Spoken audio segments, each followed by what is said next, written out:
Hello students, welcome back to our channel மாணக்கராசிரியர். இன்னைக்கு இந்த வீடியோல 12ஆம் வகுப்பு காலாண்டு பொதுத் தேர்வு செப்டம்பர் 2025 எகனாமிக்ஸ்க்கான தமிழ் மீடியம் क्वेश्चन பேப்பர் தான் பார்க்க போறோம். டோட்டல் மார்க் வந்து 90 mark.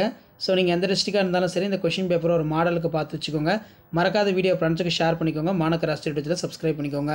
So first of all 2 mark question வேணும் 7 வினாக்களுக்கு விடையிலே வினா எண் 30 கட்டாய வினா 7 * 2 14 முதலாளித்துவம் என்றால் என்ன? GNP கணக்கிடப்படும் சூத்திரத்தை எழுது. விளைவு தேவை என்றால் என்ன? சேமிப்பு நாட்டம் என்றால் என்ன? பணவீக்கம் என்பதன் இலக்கணம் தருக. மைய வங்கி என்பதை வரையறு. பன்னாட்டு பொருளியல் என்றால் என்ன? சிறப்பு எடுப்புரிமை என்பதன் பொருள் எழுதுக. கடன் உருவாக்கம் என்றால் என்ன? செயல்படாத சொத்து என்றால் என்ன? இதெல்லாம் ரொம்ப முக்கியம். அடுத்து வேணும் 7 வினாக்களுக்கு விடையிலே வினா எண் 40 கட்டாய வினா 7 * 3 21 கலப்பு பொருளாதாரத்தின் முக்கிய இயல்புகளை தொகுத்தெழுதுக. செலவு முறை பற்றி சிறுகுறிப்பு தருக. தொகு தேவை என்றால் என்னதன் கூறுகளை கூறுக. முடுக்கிக்கும் பெருக்கிக்கும் உள்ள வேறுபாடுகளை விளக்குக. பண அளிப்பினை தீர்மானிக்கும் காரணிகள் யாவை? பண மதிப்பு நீக்கத்தின் நோக்கங்களை குறிப்பிட. அதே மாதிரி மிகை பெருக்கி விளக்குக. காகித பணத்திட்டம் என்றால் என்ன?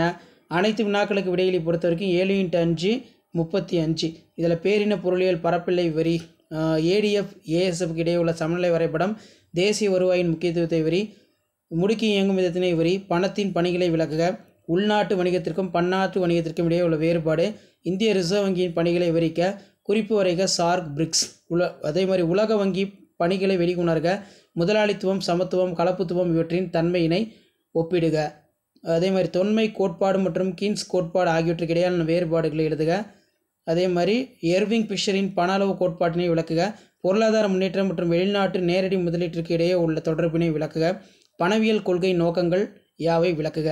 ஸோ இந்த கொஸ்டின் எல்லாம் ரிவைஸ் பண்ணுங்கள். மறக்காத வீடியோ ஃப்ரெண்ட்ஸுக்கு ஷேர் பண்ணிட்டு பாருங்கள். மாணக்கராசிரியர் சப்ஸ்கிரைப் பண்ணுங்கள். கீழே இருக்கிற பெல் ஐக்கானை ப்ரெஸ் பண்ணி ஆல் செட் பண்ணுவீங்க. அப்போ தான் நான் அப்டேட் பண்ணக்கூடிய கொஸ்டின் பேப்பர்லாம் அப்டேட் ஆகும். தேங்க்யூ.